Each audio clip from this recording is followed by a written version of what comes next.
ئەمڕۆ مەسرور بارزانی ڕاوێژکاری ئەنجومەنی ئاسایشی هەرێمی کوردستان لە میانی پێشوازیکردنی لە مارک باریتی باڵیۆزی فەڕەنسا لە عێراق ڕایگەیاند دەبێت هەرێمی کوردستان بەشدار بێت لە گفتوگۆکانی چۆنیەتی بەڕێوەبردننی ئەو ناوچانەی لەسەر دەستی پێشمەرگە لە ئۆپەراسیۆنی مووسڵ ئازادکراون.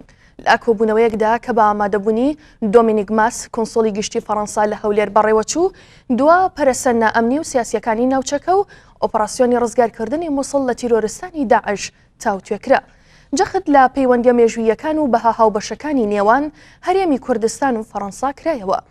مەسرور بارزانی دووەم سەردانی فرانسۆ ئۆڵاند سەرۆکۆماری فەڕەنسای بۆ هەرێمی کوردستان بە هێمایەکی گرنگی پشتیوانیکردن لەگەلی کوردستان و بەهێزی ئەو پەیوەندیانە وەسف کرد و ڕایگەیاند کە پەیوەندی و دۆستایەتی نێوان هەرێمی کوردستان و فەڕەنسا لە هەڵوێست و یارمەتیەکانی ڕابردووی فەڕەنسا بەرامبەر گەلی کوردستان سەرچاوەی گرتووە.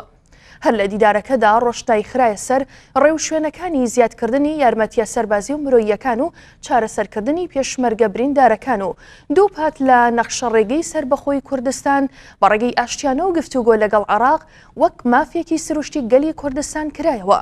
جەخت کرایەوە لەوەی کە گەیشتنی کورد بە مافەکانی خۆی دەبێتە فاکتەری سەقامگیری زیاتر لە ناوچەکەدا. لە بەرامبەردا باڵیۆزی فەڕەنسا لە عێراق دووپاتی لە بەردەوامبوون و فراوانترکردنی پەیوەندی درێژخایەنی نێوان وڵاتەکەی و هەرێمی کوردستان لە بوارە جیاجیەکان بەوە بەرژەوەندی هەردوولا کردەوە. ئەوەی ڕاگەیان پەیوەندیەکان بەردەوام دەبن و بەردەوامیش یارمەتیەکانیان بەکردار کردووە. هەروەها پاڵپشتیان لە هەر هەنگاوێک کردووە کە بوژانەوە و کراوەی بۆ گەلی کوردستان بەدی بهێنێت.